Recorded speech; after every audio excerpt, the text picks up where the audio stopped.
उत्तर प्रदेश लोक सेवा आयोग द्वारा आयोजित बहुचर्चित परीक्षा एलटी ग्रेड टीचर का नोटिफिकेशन आ चुका है। आप लोग जल्द से जल्द फॉर्म को भर लीजिए, ज़्यादा समय है नहीं आपके पास। परीक्षा का पैटर्न भी बदल गया है, तो उसी हिसाब से आपको तैयारी करने की भी ज़रूरत है। तो आज के इस वीडियो में हम लोग इस पुस्तक को जो है समाप्त करने जा रहे हैं। ये आपका लेटेस्ट पैटर्न पर आधारित जो है किताब है, ठीक है। इससे पहले अगर आप चैनल पर नए होंगे तो चैनल को सब्सक्राइब कर लीजिएगा और वीडियो को लाइक और शेयर करना मत भूलिएगा, ठीक है। और जैसे आप एक लेक्चर को कंप्लीट करते हैं तुरंत आप नीचे कमेंट करें आई हैव डन इट, ठीक है। तो ये आप किताब ध्यान से देख सकते हैं और नए पैटर्न पर भी है, जो आपका पीटी का पैटर्न है। आपका जो है टोटल जो है 150 प्रश्न आएंगे, ठीक है। एक प्रश्न जो है 2 नंबर का होगा। 300 अंकों की आपकी प्रारंभिक परीक्षा होगी। 30 प्रश्न जो है जीएस के आएंगे और बाकी 120 प्रश्न जो है आपके विषय से आएंगे, ठीक है। ये आपका नया पैटर्न रहेगा। तो आप देख सकते हैं जो पूरी किताब है आपका 92 पेजों के अंदर दी गई है, ठीक है। पहले जो आपके 10 पेज हैं उसके अंदर आपका जो है एलटी ग्रेड 2018 का जो है भूगोल का व्याख्या सहित हल दिया हुआ है। बाकी आपका जो है 10 प्रैक्टिस सेट दिए हुए हैं, ठीक है। इसको कंप्लीट किया जाएगा चैनल पर, ठीक है। तो चैनल को सब्सक्राइब कर लीजिएगा ताकि जैसे ही नया वीडियो अपलोड हो उसकी जानकारी आपको मिल जाए, ठीक है। साथ में अगर आपको जो है पीडीएफ ओडीएफ चाहिए तो नीचे आपका जो है टेलीग्राम का लिंक दिया हुआ है, उसको ज्वाइन कर लीजिए, वहां पर आपको पीडीएफ भी मिल जाएगी। ज़्यादा ज़्यादा कमेंट करें ताकि पीडीएफ आपको जल्द से जल्द मिले और तैयारी को आप जो है एक नई मोड़, नई दिशा आप दे सकें। तो देखते हैं, शुरुआत करते हैं पहले 2018 वाले पेपर से, इसको करते हैं हम लोग, ठीक है। पहला प्रश्न क्या था, निम्नलिखित में से कौन सा युग्म सही सुमेलित नहीं है। इस पर जो है जरूर ध्यान दीजिएगा, जब नहीं वाले प्रश्न होते हैं वहां गलती होने का चांस ज्यादा रहता है। पहला था आपका संकल्पना सिद्धांत दिया हुआ, एक तरफ विद्वान दिया गया है। केंद्र स्थल सिद्धांत यहाँ पर दिया गया था स्टॉलर का, जो कि सही था। औद्योगिक अवस्थापना सिद्धांत वेबर का सही है। कृषि अवस्थापना सिद्धांत वान थ्यूनियन का। खुदरा गुरुत्वाकर्षण नियम वीजेएल बेरी का, ये आपका गलत दिया हुआ था। ये आपका किसका है, ये आपका रायली का है। इसका है रायली का। चलिए आगे बढ़ते हैं प्रश्न नंबर 2 पर। यदि एक अधिवासियों के समूह का निकटस्थ पड़ोसी अनुपात 1.74 है तो वितरण का प्रतिरूप क्या होगा। इसका प्रतिरूप क्या होगा, लगभग जो है समरूप होगा। जब किसी अधिवास के समूह का निकटतम पड़ोसी अनुपात 1.74 है तो उससे बनने वाला प्रतिरूप लगभग समरूप होता है तथा R का मान क्या होता है, 2 से अधिक हो तो समरूपीय यूनिफॉर्म प्रतिक्रिया पाई जाएगी। अगले प्रश्न में बढ़ते हैं। जनांकिकी संक्रमण सिद्धांत की निम्नलिखित अवस्थाओं में से कौन सी अल्प विकास की अवस्था को प्रदर्शित करती है। तो आपका जो प्रारंभिक विस्तार अवस्था होती है यही जो है अल्प विकास की अवस्था को प्रदर्शित करती है। इसकी व्याख्या अच्छे समझ लेते हैं ताकि अगर व्याख्या से प्रश्न बने तो आपको लाभ हो।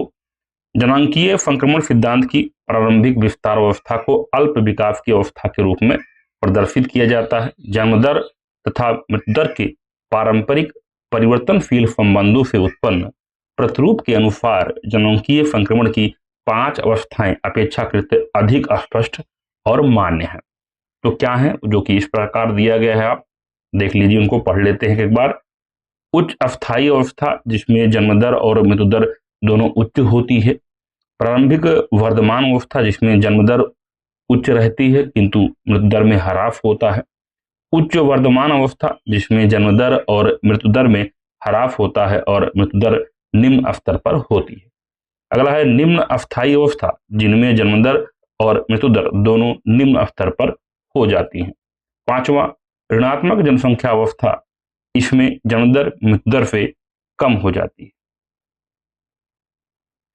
अगला प्रश्न देखते हैं, प्रश्न नंबर 4। निम्नलिखित में से दक्षिण पश्चिम एशिया का कौन सा देश 2017 में सबसे घना बसा है। तो उसमें कौन था, संयुक्त अरब अमीरात था, ठीक है। अगला है, इसी को हम लोग क्या करेंगे, अपडेट करेंगे लेटेस्ट में। निम्नलिखित में से कौन सा प्रशांत सांस्कृतिक परिमंडल से संबंधित नहीं है, पूछा गया है। तो जो संबंधित है पहले उनको याद करिए। Polynesia, Micronesia, Melanesia. मलय परिमंडल जो है ये संबंधित नहीं है। आइए देखते हैं, मलय परिमंडल प्रशांत सांस्कृतिक परिमंडल से संबंधित नहीं है।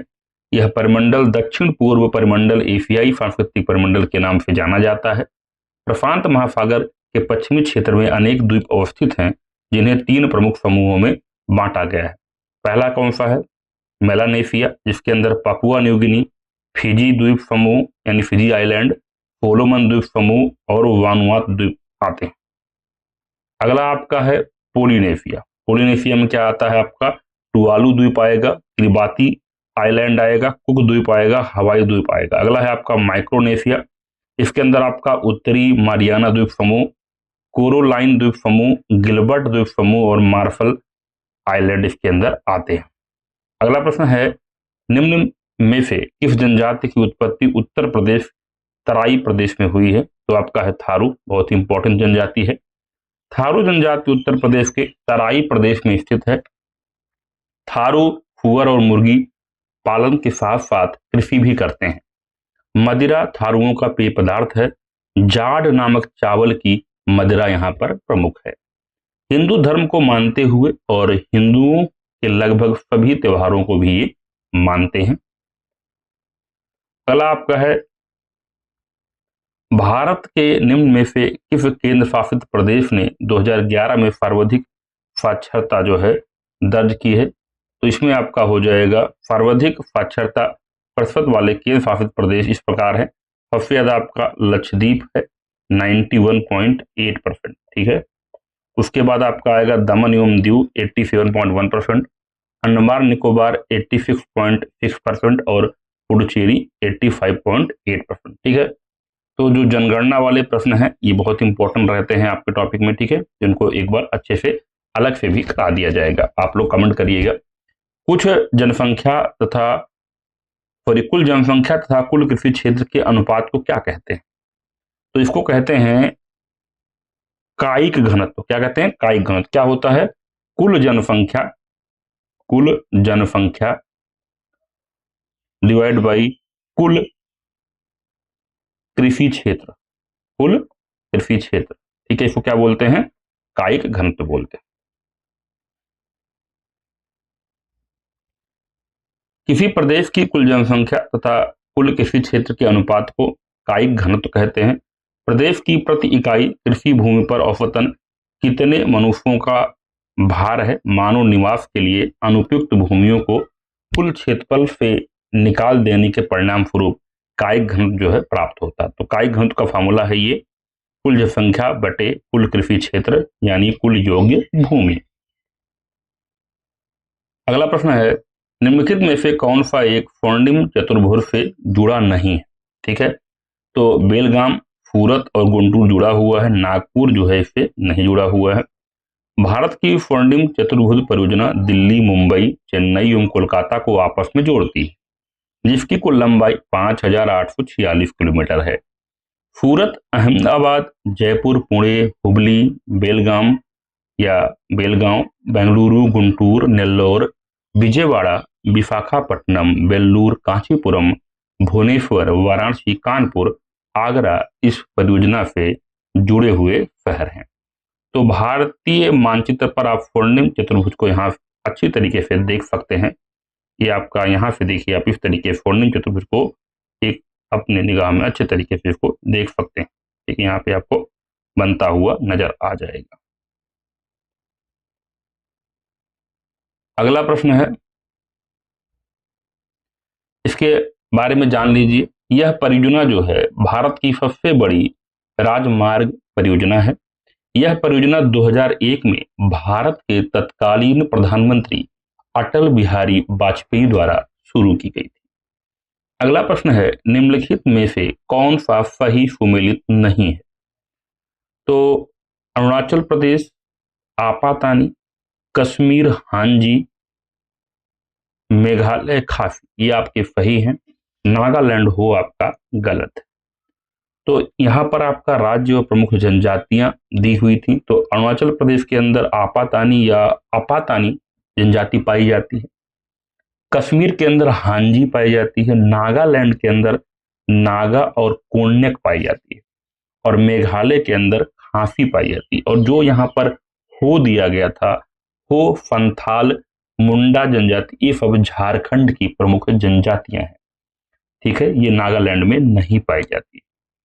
अगला प्रश्न है, भारत के निम्नलिखित राज्यों में से किसमें गन्ने का प्रति एकड़ उत्पादन अधिकतम है? तो वर्ष 2020-21 के चतुर्थ अग्रिम अनुमान के अनुसार तमिलनाडु में गन्ने का प्रति एकड़ उत्पादन अधिकतम है।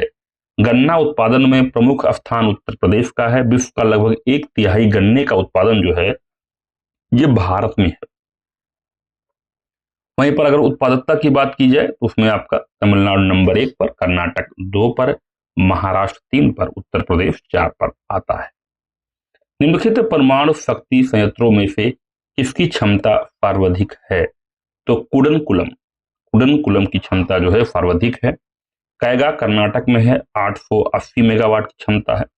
कलपक्कम तमिलनाडु में है, 440 मेगावाट की क्षमता है।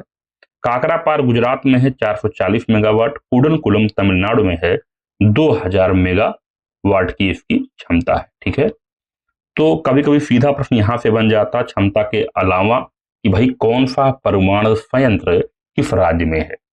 तो कैगा कर्नाटक में है, कलपक्कम तमिलनाडु में है, काकरापार गुजरात में है और कुडनकुलम तमिलनाडु में है। भारत में जिप्सम उत्पादन में निम्नलिखित में से किस राज्य का एकाधिकार है? तो राजस्थान का जिप्सम उत्पादन में जो है एकाधिकार है। जिप्सम के उत्पादन में राजस्थान, उत्तर प्रदेश, उत्तराखंड, गुजरात, तमिलनाडु एवं जम्मू कश्मीर हैं। इनमें से राजस्थान जो है अग्रणी उत्पादन करने में आगे है। राजस्थान में श्रीगंगानगर जिला जो है जिप्सम का प्रमुख उत्पादक जिला है। अगला प्रश्न है आपका, नाथुला दर्रा कहां पर अवस्थित है? तो यह आपका सिक्किम में अवस्थित है। भारत चीन युद्ध में सामरिक महत्व के कारण चर्चित यह दर्रा सिक्किम राज्य में डोंगक्या श्रेणी में स्थित है। 1962 से बंद पड़े इस भारत चीन मार्ग को 2006 में पुनः व्यापार के लिए खोला गया। यह दार्जिलिंग तथा चुंबी घाटी से होकर तिब्बत जाने वाली मार्ग पर ये पड़ता है। आपका चुंबी नदी जो है इसी दर्रे से बहती है। तो चर्चा में क्या आ गया? नाथुला दर्रा तो चर्चा में था, इसके अलावा आपका डोंगक्या श्रेणी भी चर्चा में आ गई और इसी तरीके से आपका चुंबी नदी भी चर्चा में आ गई। ये सब कहीं न कहीं यही दर्रे से जुड़े हुए हैं। सिक्किम राज्य में जेलेपला दर्रा भी स्थित है, ये भी आपको एक तथ्य मिल गया। जम्मू कश्मीर राज्य में आपका चांगला, काराकोरम दर्रा, बुर्जिला दर्रा, पीर पंजाल दर्रा अवस्थित है। 2011 की जनगणना के अनुसार निम्नलिखित में से कौन सा भारत के ग्रामीण एवं नगरीय लिंग अनुपात का सही उग्म प्रस्तुत करता है? ठीक है, तो यहाँ पे ग्रामीण लिंग अनुपात है, यहाँ पे नगरीय लिंग अनुपात है। तो सही होगा, ग्रामीण का आपका 949 है और नगरीय का 929 है। जनगणना 2011 के अंतिम आंकड़ों के अनुसार देश में लिंगानुपात 943 है, जो 2001 से 10 अधिक है। ग्रामीण क्षेत्रों में लिंगानुपात 949 है, शहरी क्षेत्रों में 929 है। तो मैंने कहा था, देखिए ये जनगणना का आपका दूसरा प्रश्न। जनगणना इंपॉर्टेंट टॉपिक है, अगर आप कहेंगे तो इसको आपको अलग से करवा दिया जाएगा। अगस्तमलाई जलमंडल आरक्षित क्षेत्र भारत के निम्नलिखित में से किस राज्य में स्थित है? जो आपका ये अगस्तमलाई है, ये आपका केरल के अंदर स्थित है। अन्नामलाई पर्वत का सर्वोच्च शिखर अनाईमुडी है, जिसकी ऊंचाई 2695 मीटर है, जो दक्षिण भारत का सर्वोच्च पर्वत शिखर है। निम्नलिखित में से कौन सी अवध मैदान की प्रमुख नदी है? तो अवध मैदान की प्रमुख नदी घाघरा है। गंगा मैदान का विस्तार उत्तर प्रदेश, बिहार, झारखंड एवं पश्चिम बंगाल राज्य में है। गंगा नदी के उत्तर में इस मैदान को 2 भागों में विभाजित किया जाता है। पश्चिम का भाग रुहेलखंड का मैदान कहलाता है, जबकि पूर्व का भाग अवध के मैदान के नाम से जाना जाता है।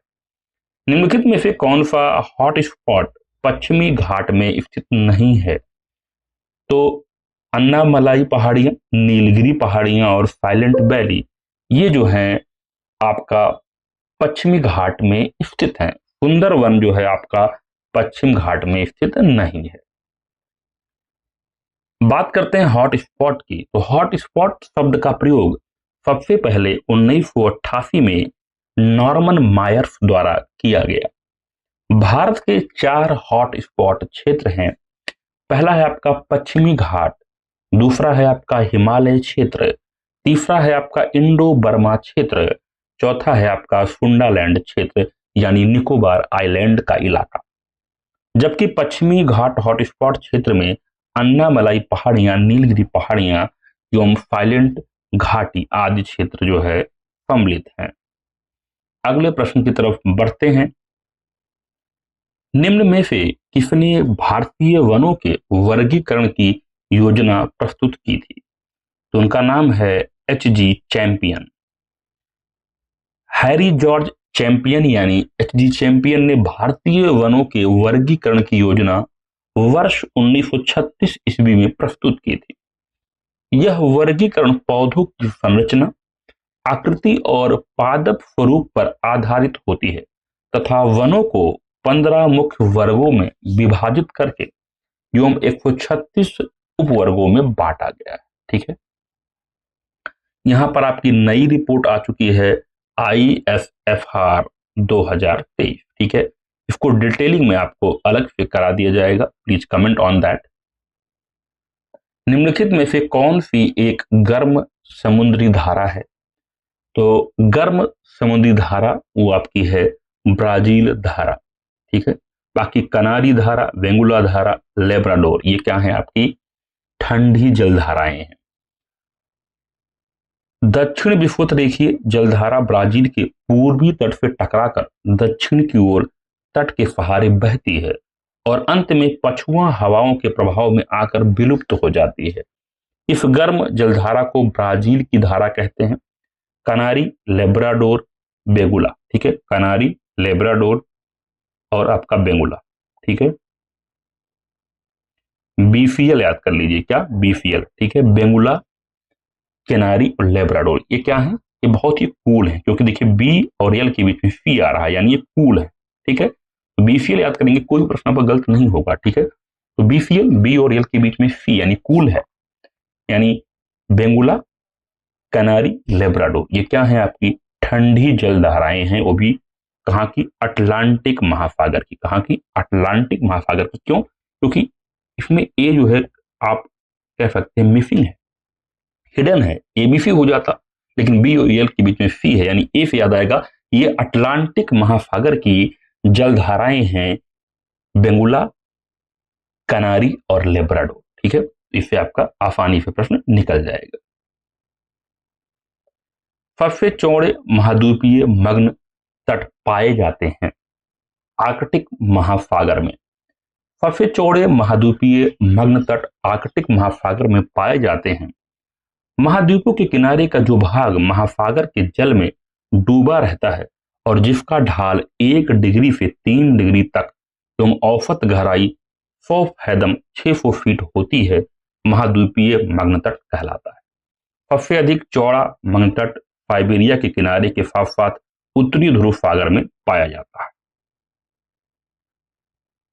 अगला प्रश्न है आपका, निम्नलिखित में से किस झील की लवणता सर्वाधिक है? तो आपका है वान झील। संसार में सबसे अधिक लवणता तुर्की की वान 330% पाई जाती है। उसके बाद मृत सागर 238% तथा संयुक्त राज्य अमेरिका की उटाह प्रांत की ग्रेट सॉल्ट लेक में 220% की लवणता पाई जाती है। तो एक ऑर्डर में लगा लेते हैं।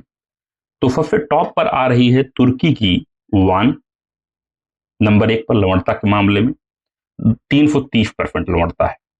उसके बाद आपका आ रहा है डेड सी यानी मृत सागर। मृत सागर की आ रही है आपका 238%। उसके बाद संयुक्त राज्य अमेरिका यानी USA की आपकी उटाह प्रांत में स्थित आपका ग्रेट सॉल्ट लेक, ये तीसरे नंबर पर आ रही है। लाल सागर में तीव्र वाष्पीकरण तथा नदियों का ताजा जल न मिलने के कारण अधिक लवणता पाई जाती है। टीटीकाका झील दक्षिण अमेरिका में स्थित पेरू तथा बोल्विया की सीमा पर अवस्थित विश्व की सबसे ऊंची नौगम्य झील है। यह तथ्य भी आप दिमाग में रखिएगा। अगला प्रश्न है, निम्नलिखित में से कौन सी धारा उत्तरी गोलार्ध में दक्षिण से उत्तर की ओर प्रवाहित होती है? तो है आपकी क्यूरोसियो धारा। प्रशांत महासागर में अवस्थित क्यूरोसियो धारा उत्तरी गोलार्ध में दक्षिण से उत्तर की ओर प्रवाहित होती है। उत्तरी विषुवत रेखीय जलधारा की एक शाखा उत्तर की ओर मुड़कर जापान के पूर्वी तट के सहारे बहती हुई होकाइडो द्वीप के उत्तरी भाग तक रुक जाती है। इस धारा को क्यूरोसियो गर्म जलधारा कहते हैं। उत्तरीय ध्रुवीय प्रदेश से चलकर एक ठंडी जलधारा बेरिंग जलसंधि से होकर होकाइडो द्वीप पर पहुंचती है। इस जलधारा को आयोफियो या क्यूराइल ठंडी जलधारा कहते हैं। निम्नलिखित में से कौन सा निक्षेप महासागरों में सर्वाधिक गहराई वाले भाग में पाया जाता है? वो है आपका लाल मृत्तिका। लाल मृत्तिका महासागरों में 2700 फैथम से अधिक गहराई वाले भाग में पाया जाता है। लाल मृत्तिका में लौह ऑक्साइड तथा एल्युमिनियम अधिक मात्रा में पाया जाता है, इसलिए इसका रंग लाल होता है। इस मिट्टी की उत्पत्ति ज्वालामुखी पदार्थ में विघटन से होती है। यह पदार्थ नदियों तथा पवन द्वारा बहाकर सागरों में इकट्ठा किया जाता है। इस मृत्तिका के निर्माण में ज्वालामुखी के द्वारा निक्षेप के अंश तथा लोहा, सिलिकेट और एल्युमिनियम, अगर अनुपात देखें, परसेंटेज देखें तो 85.35% जो होता है लोहा, इसके अलावा सिलिकेट, कैल्शियम आपका 6.7% और सिलिका आपका 2.3% इसके अंदर जो है पाया जाता है। निम्नलिखित में से कौन सी दक्षिणी अटलांटिक महासागर की ठंडी धारा है? ठीक है, तो अभी हमने पढ़ा था ट्रिक। वो ट्रिक क्या थी? बी और यल के बीच में सी क्या है? कूल है। ठीक है, तो बेंगुला कैनारी, ठीक है, तो यहां पर आपको बेंगुला दिख जाएगी और आपका प्रश्न आसानी से निकल जाएगा। ठीक है, ऊपर से मैंने कहा था ये छुपा हुआ है, यानी अटलांटिक की ये ठंडी जलधाराएं हैं, बेंगुला, कैनारा, लेब्राडोर।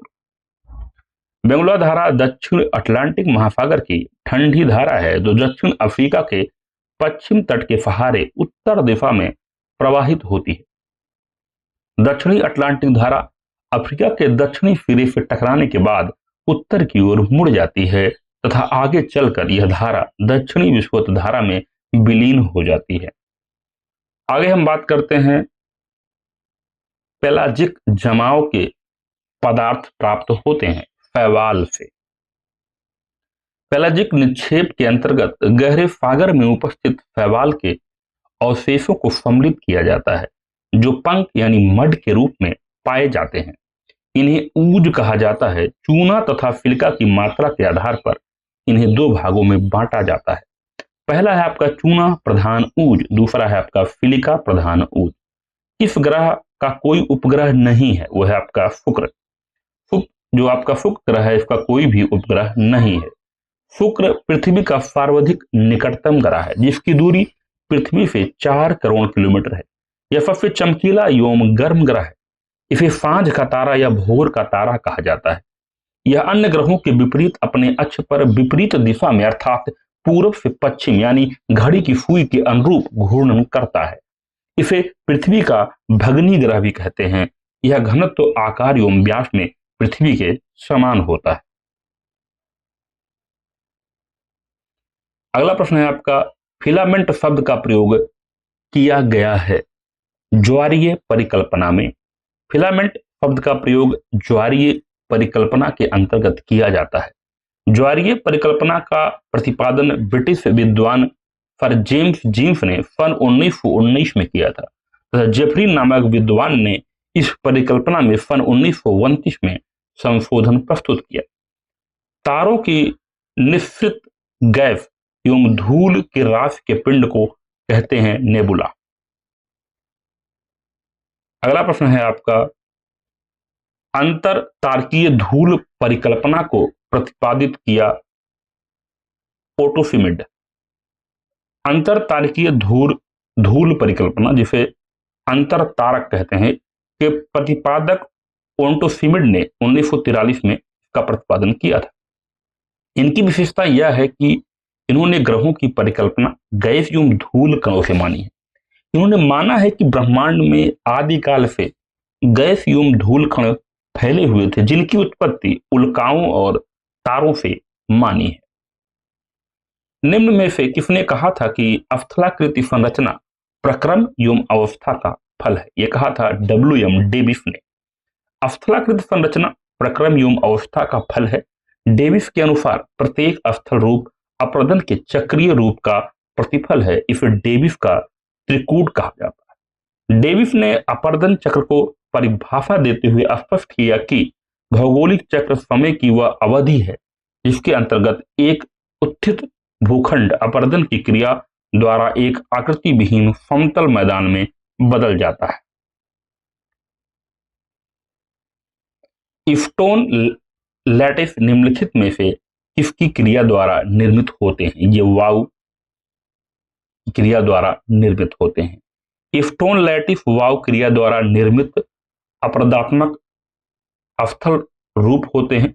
मरुस्थलीय भागों में जब सशक्त पवन के सामने ऐसी चट्टानें पड़ी हों जिनकी संरचना विभिन्न स्वभाव वाली चट्टानों से हुआ हो, अर्थात उनकी कठोरता में पर्याप्त भिन्नता हो, तो इस प्रकार पवन रेत कणों की सहायता से अपघर्षण द्वारा फैलों के कोमल भाग को अपर्दन कर कठोर भाग को यथास्थित छोड़ देता है, जिससे वह जालीनुमा आकृति की हो जाती है, जिसे स्टोन लैटिस स्थलाकृति कहते हैं। अगला प्रश्न, निम्न में से किसने प्लेट विवर्तन की सिद्धांत का प्रतिपादन किया? हैरी हेस ने। स्थलीय दृढ़ भूखंड को प्लेट कहते हैं तथा इन प्लेटों के प्रवाह एवं स्वभाव से संबंधित अध्ययन को प्लेट विवर्तन की कहते हैं। प्लेट शब्द का सर्वप्रथम प्रयोग कनाडा के भूगर्भ शास्त्री टूजो विल्सन ने 1935 में किया तथा इस सिद्धांत का प्रतिपादन का श्रेय हैरी हेस को जाता है। निम्नलिखित में से कौन सी नदी धनुषाकार डेल्टा बनाती है? तो बी और सी यहां पर ये दोनों दे रहे हैं, यानी गंगा और नील को कह रहे हैं। चापाकार डेल्टा का आकार वृत्त के चाप या धनुष के समान होता है, इसी से उन्हें धनव्याकार डेल्टा भी कहा जाता है। इस विस्तार मध्य में सर्वाधिक होता है और दोनों किनारों की ओर यह कम होता जाता है, जैसे नील नदी का डेल्टा, राइन नदी का डेल्टा, गंगा का डेल्टा, इरावती का डेल्टा, सिंधु का डेल्टा। तो इसमें बी और सी, नील और गंगा दोनों का डेल्टा धनुषाकार डेल्टा आपका होता है। अगला है आपका, निम्न में से किस भूआकृति का निर्माण हिमानी अपर्दन से नहीं हुआ है? तो आपका होगा ड्रमलिन। ड्रमलिन का निर्माण हिमानी के निक्षेपण के परिणाम स्वरूप होता है। ये गोलासम मृत्तिका द्वारा निर्मित एक प्रकार के ढेर या टीले होते हैं जिनका आकार उल्टी नौका या कटे हुए उल्टे अंडे के समान होता है। ड्रमलिन का ढाल असमान होता है।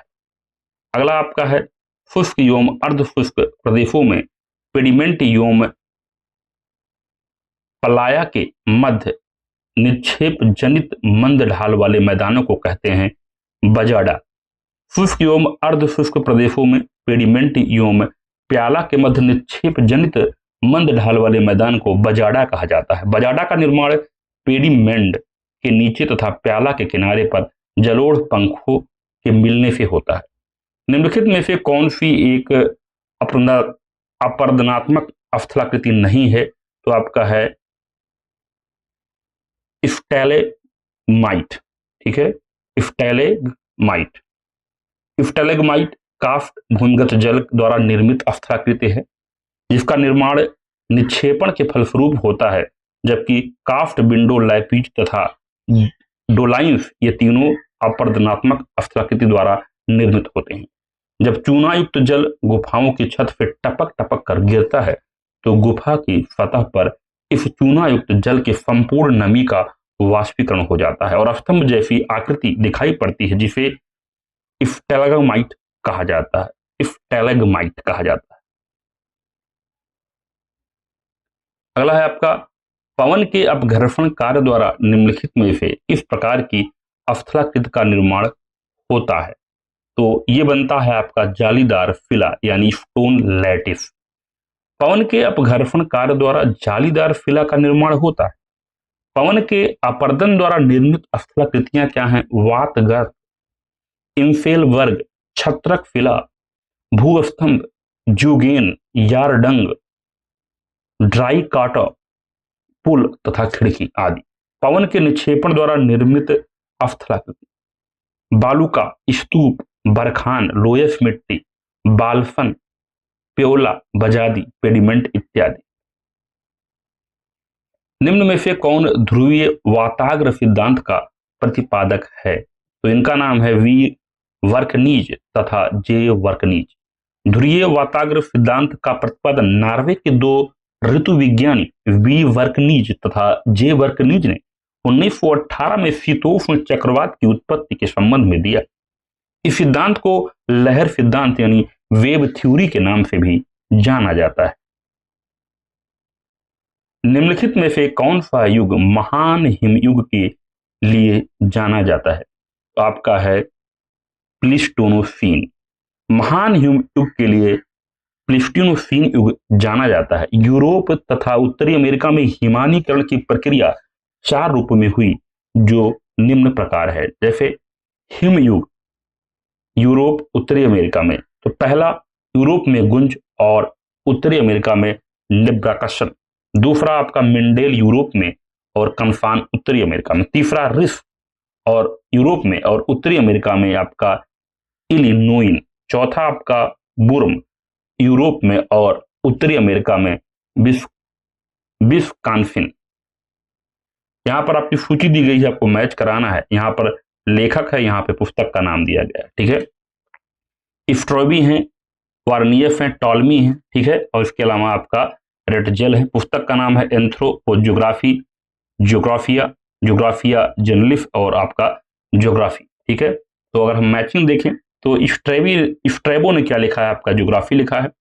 वारेनियस ने लिखा है ज्योग्राफिया जनरलिस, ठीक है। टॉलमी ने लिखा है ज्योग्राफिया और रेटजेल ने लिखा है एंथ्रोपोज्योग्राफी। तो स्ट्रॉबी का याद कर लीजिए, इंपॉर्टेंट है, लगातार पूछता है ज्योग्राफी, और टॉलमी का याद रखिए ज्योग्राफिया, ठीक है। अगला प्रश्न फिर आपका मैचिंग का आया हुआ है, ठीक है। मैचिंग में आपका दिया गया है, एक तरफ सूची है आपका चिंतन फलन, संभववाद, अमलैंड और आपका मेगापोलिस। इधर आपका उनके प्रतिपादकों का नाम दिया गया है, देख लेते हैं, रट लेते हैं इनको। चिंतन फलन जो है ये आपका टीएफ कुहन ने प्रतिपादित किया। संभववाद वाइडल डी ला ब्लास ने। अमलैंड जो है आंद्रे एलिक्स ने, और मेगालोपोलिस जो है जीन कॉटमैन ने। अगला फिर आपका सूची वाला प्रश्न आया हुआ है, आपको मैच करना था, ठीक है। फिर आपका फिजियोग्राफी और इस तरह के प्रश्न आपके दिए गए हैं और मैच करना है। तो पुस्तक का नाम देख लेते हैं। पहला आपका फिजियोग्राफी, लेखक आरडी सलिसबरी। अगला आपका है influence of geography environment, EC sample. अगला है सिविलाइजेशन एंड क्लाइमेट, एल्फवर्थ हटिंगटन और द पायोनियर सिंज, ये आपका है किताब बोमैन की। अगला प्रश्न फिर सूची वाला आया हुआ है, ठीक है। एक तरफ संकल्पना है, दूसरी तरफ लेखक दिए गए थे। आइए देख लेते हैं। क्षेत्र वर्णन विवेचन की संकल्पना, इसको दिया है रिच थोफेन ने। भूदृश्य की संकल्पना कार्ल ओ फावर ने। रिमलैंड की संकल्पना स्पाइकमैन ने। जैविक राज की संकल्पना रेटचेल ने। आगे हम बात करते हैं विचारधारा और उसके प्रतिपादक की। प्रत्यक्षवादी भूगोल आगस्ट काम्टे। आचार परक भूगोल विलियम किर्क। मानववादी भूगोल ई फू तुआन। नवनियतिवाद भूगोल ग्रिफिथ टेलर। अगला प्रश्न है आपका, निम्न में से किसने कहा कि भूगोल भूतल के परिवर्तनशील स्वरूप के यथार्थ क्रमबद्ध तर्क संगत वर्णन एवं व्याख्या से संबंधित है? ये कहा था रिचर्ड हॉर्ट शोर्न ने। भूगोल भूतल के परिवर्तनशील स्वरूप के यथार्थ क्रमबद्ध तर्क संगत वर्णन एवं व्याख्यान से संबंधित है। यह परिभाषा रिचर्ड हार्टशोर्न महोदय की है। ये एक प्रसिद्ध अमेरिकन भूगोलवेत्ता थे। मनुष्य प्रकृति का बच्चा है और यह कथन कुमारी सेम्पुल महादो की है। अगला प्रश्न है आपका, सहारा रेगिस्तान के पूर्वी भाग में उत्तरी पूर्व तथा पूर्व दिशा से पश्चिम दिशा में चलने वाली गर्म तथा शुष्क हवा को कहते हैं हरमट्टन। हरमट्टन शुष्क एवं गर्म पवन है जो सहारा रेगिस्तान के पश्चिमी भाग में बहती है। इस पवन को डॉक्टर वायु यानी डॉक्टर विंड भी कहते हैं, क्योंकि जब यह वायु सहारा रेगिस्तान से गिनी तट की ओर प्रवाहित होती है तो वहां के निवासियों को आर्द्र मौसम से राहत प्रदान करती है। पृथ्वी विद्युत चुंबकीय लघु तरंगों के माध्यम से ऊर्जा सूर्यताप प्राप्त करती है, जिसका विकिरणन होता है फोटोस्फीयर से। सूर्य की बाह्य सतह अर्थात फोटोस्फीयर प्रकाश से ऊर्जा का विद्युत चुंबकीय लघु विकिरण तरंगों के माध्यम से विकिरण होता है। सूर्य से उत्सर्जित विद्युत चुंबकीय विकिरण तरंगे सूर्य के चारों तरफ निकलकर बाहर की ओर आरीय यानी रेडियल रूप से सीधे मार्ग से चलकर पृथ्वी की सतह पर 8 मिनट 16.6 सेकंड लगभग 500 सेकंड में पहुंचती हैं। सूर्य का निर्माण 4 प्रमुख मंडलों से हुआ है: कोर, फोटोस्फीयर, क्रोमोस्फीयर तथा कोरोना। सौरिक वायुमंडल के सबसे बाहरी मंडल को कोरोना कहते हैं। सूर्य की बाहरी सतह का तापमान 600 केल्विन होता है। सूर्य की बाह्य सतह की अत्यंत तापदीप्त अत्यधिक उष्मा के कारण चमकने वाली गैसें नीचे से गर्म होने पर ऊर्जा का उत्सर्जन करती हैं, जिन्हें फोटॉन कहते हैं। कथन कारण का सवाल दिया गया था, कह रहा है कि बरखान का पवनोन्मुखी ढाल तीव्र होता है। बरखान के शिखर पवन दिशा को इंगित करते हैं। पहला स्टेटमेंट आपका क्या है? गलत है। ए गलत, आर सही। बरखान पवनोन्मुखी ढाल मंद होता है, यहां पे दिया गया था तीव्र होता है, जबकि पवन विमुखी ढाल तीव्र होता है। तथा बरखान के शिखर पवन दिशा को इंगित करते हैं। बरखान पवनोन्मुखी ढाल उत्तल तथा पवनोन्मुखी ढाल अवतल होता है तथा प्रचलित पवन तथा भंवर द्वारा बरखान को शीर्ष भाग पवन की दिशा में 2 नुकीले सिरों में विभक्त हो जाता है। अतः ये आपका क्या होगा? गलत होगा। सूची वाला प्रश्न दिया गया है, महासागरीय गर्त और कहां पर अवस्थित है, याद कर लीजिए, इंपॉर्टेंट है। टोंगा आपका दक्षिणी प्रशांत में है, चैलेंजर उत्तरी प्रशांत में, रोमांस दक्षिणी अटलांटिक में और नरेश उत्तरी अटलांटिक में। इसका कथन है संसाधन होते नहीं बन जाते हैं। ई जिम्मरमैन का संसाधन होते नहीं बन जाते हैं, यह कथन ई जिम्मरमैन का है। मनुष्य अपने ज्ञान एवं प्रविधिकी से प्राकृतिक तत्वों को संसाधन में परिणित करता है। इसी कारण हर सभ्यता, संस्कृति एवं देश काल की संसाधन तालिकाएं एक दूसरे से भिन्न होती हैं। अर्थात जिम्मरमैन का मानना था कि कोई वस्तु प्रकृति में उपस्थित भले ही है, परंतु जब तक उसका प्रयोग अपने फायदे के लिए नहीं करते तब तक इसे हम संसाधन नहीं कह सकते। उपयोग की निरंतरता तथा अनिरंतरता पर आधारित संसाधन का वर्गीकरण निम्न प्रकार है। नव्यकरणीय संसाधन सौर ऊर्जा, वायु, जल, वन, वन्य प्राणी, मृदा, कृषि उपज आदि।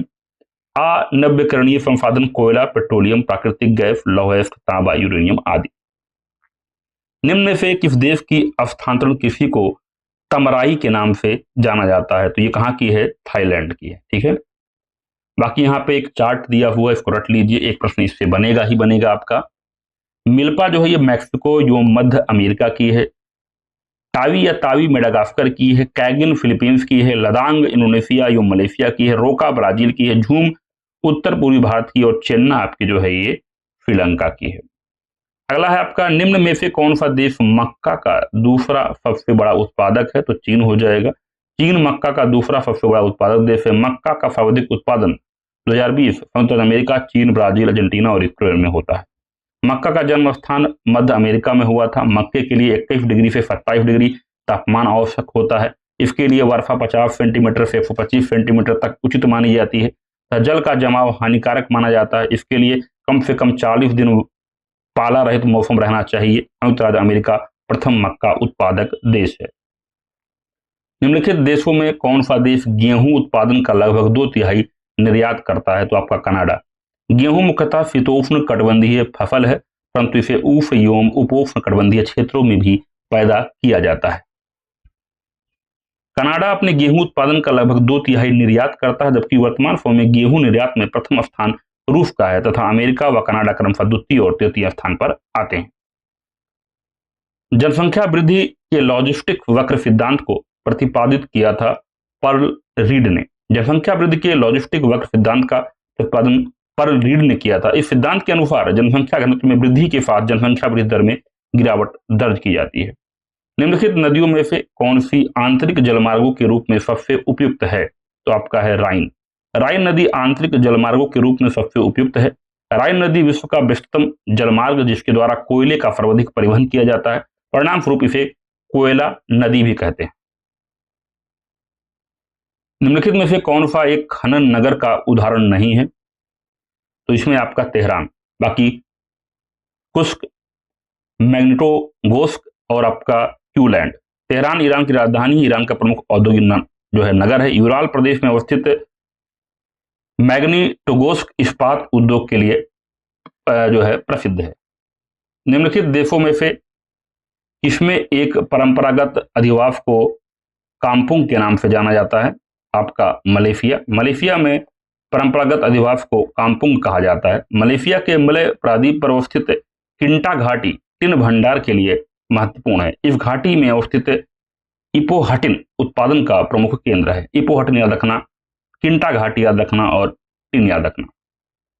भारत में 2011 की जनगणना के अनुसार नगरों को जनसंख्या के आकार के आधार पर कितने वर्गों में बांटा गया है? आपका 6 भागों में। ठीक है, तो जनसंख्या के आकार के आधार पर। तो ये जनसंख्या का आपका तीसरा प्रश्न है, तो बहुत ही इंपॉर्टेंट आपकी थीम हो जाती है जनसंख्या। अनेक परिवहन मार्गों के मिलन स्थल पर निम्नलिखित में से किस अधिवास प्रतिरूप का निर्माण होता है? तो आपका है तारा आकृति। तारा प्रतिरूप पर बसे गांव पहले अरीय प्रतिरूप के होते हैं, बाद में गांव से बाहर जाने वाले मार्गों के साथ अधिक मकान बन जाते हैं। तो इस प्रकार गांव का फैलाव मार्गों के साथ हो जाता है और गांव तारे का रूप ग्रहण कर लेता है। अतः इसे तारा या तारक प्रतिरूप कहते हैं। तारा प्रतिरूप का विकास गांव एवं नगरों जो है दोनों में पाया जाता है। उत्तर का विशाल मैदान पंजाब, हरियाणा, उत्तर प्रदेश, बिहार के गांव बड़ी संख्या में इसी प्रतिरूप पर बसे हुए हैं। तो आप इस तरीके से देख सकते हैं। ठीक है, यहाँ पर आपको एक घनी वसीय आबादी दिखेगी, फिर इस तरीके से आप देखते हैं बाहर की तरफ निकलती हुई चीजें आपको दिख जाएंगे। तो एक तारा का आपका सेब आपका बन जाएगा। अनेक परिवहन मार्गों के मिलन स्थल पर तारा आकृति जो है अधिवास प्रतिरूप का निर्माण करती है। ठीक है, तो इसी के साथ जो है आपका 2018 वाला पेपर जो है समाप्त करा दिया गया है। ठीक है, अगर वीडियो को आप लास्ट तक देखते हुए पहुंचे हैं तो प्लीज कमेंट करिए I have done it and I want next video. ठीक है, और वीडियो देखने के बहुत धन्यवाद। चैनल को सब्सक्राइब करना मत भूलिएगा।